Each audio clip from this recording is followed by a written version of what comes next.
We conclude our story with Galvatron flying through space, but at a breakneck speed, unimaginable speeds, mind you, and he makes it to his destination, the Autobots' base on Earth.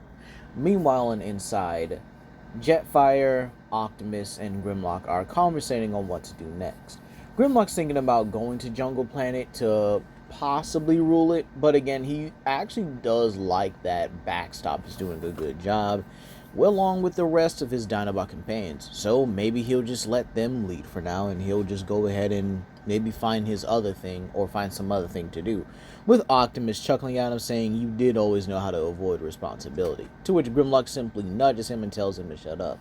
But this is where Galvatron comes crashing in, and Jetfire is like, "Well, look at what we have here." However, this is where Galvatron simply states that he is going to end this right here, right now. No more holding back. No more hiding behind your soldiers, Optimus.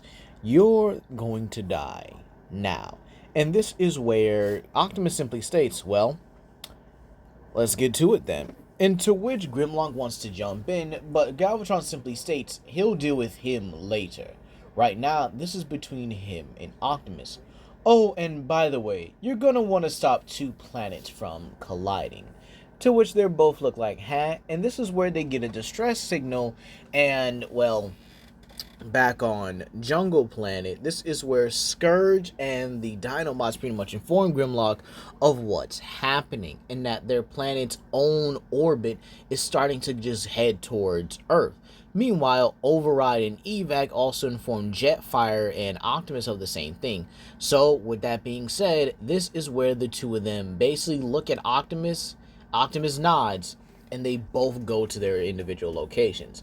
Now, with Jetfire, a much stronger Jetfire, mind you, giving the powers of Vector Prime, he's able to actually help them quite a bit, along with the likes of Metroplex, Override, and Evac. However, Grimlock gets to Jungle Planet, and this is where we see a different side of him. He tells his people to calm down, to rally behind him, and that they can do this together. And so, as they do that, the entire planet kind of glows in a way, and its energy pours in to Grimlock here. He pushes the thruster, he shoves it, and then he activates his cyber planet key to give him a boost. It's the golden one this time. Now you might say, wait, he can't use the cosmic fire here, right? Well, yeah, he can, but he also knows the cyber planet keys give them a boost in their power.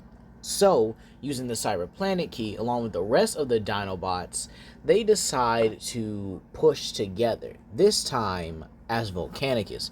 Combining and using their combined Cyber Planet key, they push the thruster out of orbit, or at least redirect it, so that at least Jungle Planet's not in the same orbit as Earth anymore. Neighboring it, but again, they'll have to figure out how to, well, move it out again pretty soon. Meanwhile, with Optimus and Galvatron, that goes pretty much the same as the original, up until they head towards the moon. And this is where Jetfire and Grimlock personally join the battle here, with them pretty much knocking Galvatron back together and standing beside Optimus. To where this is where Galvatron is fed up with it, saying Optimus is nothing more than a cowardly leader, that he's never been able to defeat him without the help of his troops. To which this is where Grimlock's like, didn't I kill you the first time? To which that gets Galvatron agitated enough to make his lightning blade like in the original. However, Optimus simply states that he is going to have to be the one to finish this. This is his war. He started it. He's happy that they joined him, that they believed in him. But right now, he has to be the one to do so. And so, this is where Grimlock simply tosses him Raceling 2.0, saying that, well, someone was going to have to kill him. Plus, I got the first one, so why don't you go ahead and finish it here once and for all, Optimus. And so, Optimus goes towards him at full force, full speed, glowing in that same golden energy as he did in the original. And as he and Galvatron both clash their blades, it's a good display of their strength. they're still equal, right? So they clash with their blades, with the sword style of combat being admirable, being qualitative. And this is where Jetfire is like, huh, didn't think Optimus was that skilled. To which Grimlock's like, really? You known him longer than I have. How did you not know that? To which he's like, I never seen him use a sword. Why else would I know?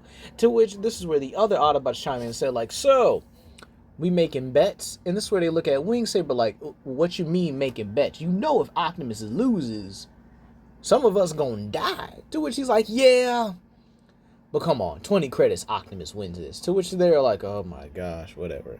And so this is where Optimus not only gains the upper hand on Galvatron, but in a similar class to their Transformers Prime counterparts, Optimus shatters the sword of Galvatron. And he slices him right down the middle. Galvatron looks at Optimus and he's like, You've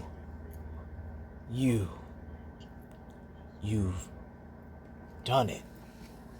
You've had it in you. And as both his parts come, apart here, this is where they both fade into out of existence. And Optimus simply states, farewell, Galvatron. You fought well up until the bitter end.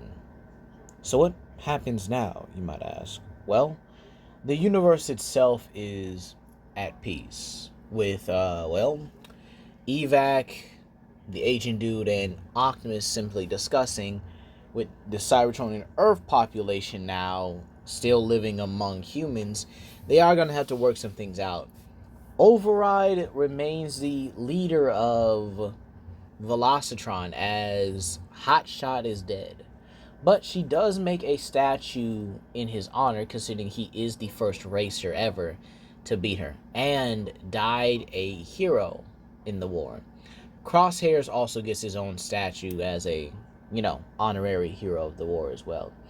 And Optimus decides to go on his own journey, leaving Jetfire in charge of Cybertron.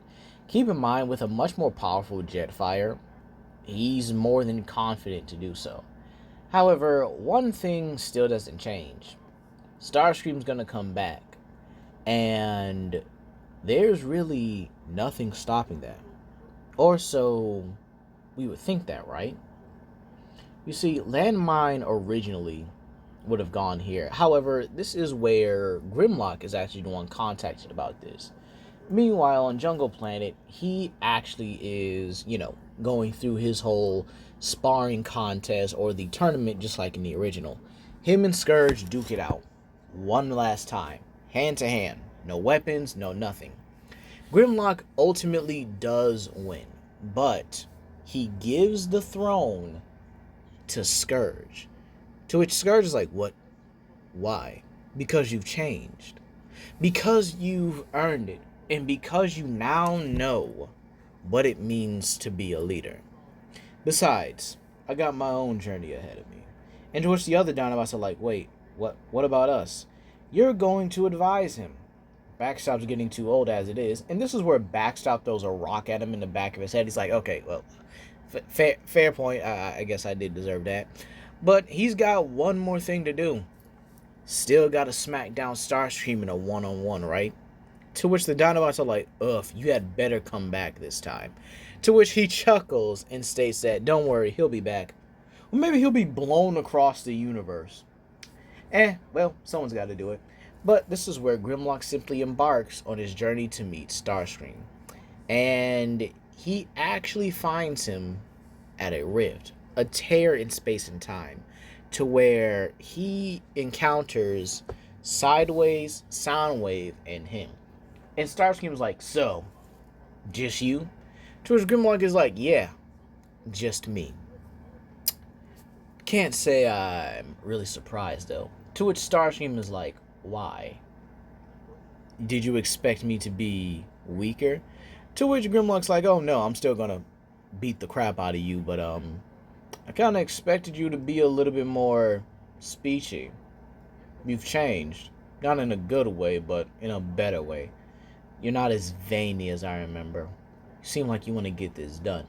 To which Starscream activates his Cyber Planet key and his cannon and sword come out. To where Grimlock activates his Cyber Planet key, and this time he bonds it with Raceling 2.0. And as the two clash, this is where something happens. Something changes and it doesn't go exactly as planned. While he does manage to knock out and even disable both Sideways and Soundwave, his clash with Starscream affects the portal he came out of itself. It changes. It has a different frequency than before. And it now begins to pull them in. And this is where Grimlock's like, huh? What the heck? What's going on here?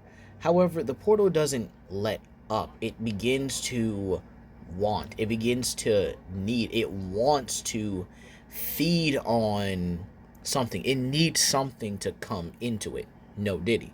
And this is where Starscream grabs Grimlock and is about to throw him in. But Grimlock at the last minute snatches Starscream by his throat and pulls him in with him. So the two of them both go into this vortex, spiraling around and crashing into it. Starscream getting sent to one part of this universe while Grimlock falls through and tumbles. He then falls onto a desert-like planet and he looks around. The heck happened? But this is where he noticed that he doesn't have Raceling with him, but he can feel its presence. It's on this planet somewhere, but he just has to find it. However, another portal opens and a ship crash lands. So he goes to investigate it. And out comes a green creature? The heck is going on here? However, the creature seems a little hostile. And to which Grimlock's like, hey, let's not get anything hasty. I'm stuck on this planet just the same as you. So why don't we help each other? Oh, you're coming to attack me. Okay, I see how this is going to go. So the green creature lunges at him, and Grimlock parries, blocks, counters, and then proceeds to uppercut the crap out of this creature. He slams it on the ground and begins beating it down, telling him, look, we can either work together or I can continue to beat you. But this is where he is shot in the back by something. A disc? What the heck is that supposed to do? But this is where he sees the green creature is also shot with this. And it tries to infect Grimlock, but his systems are a lot stronger than expected. So the creatures, talk bots? They don't seem to affect them. But this is where these guards come in.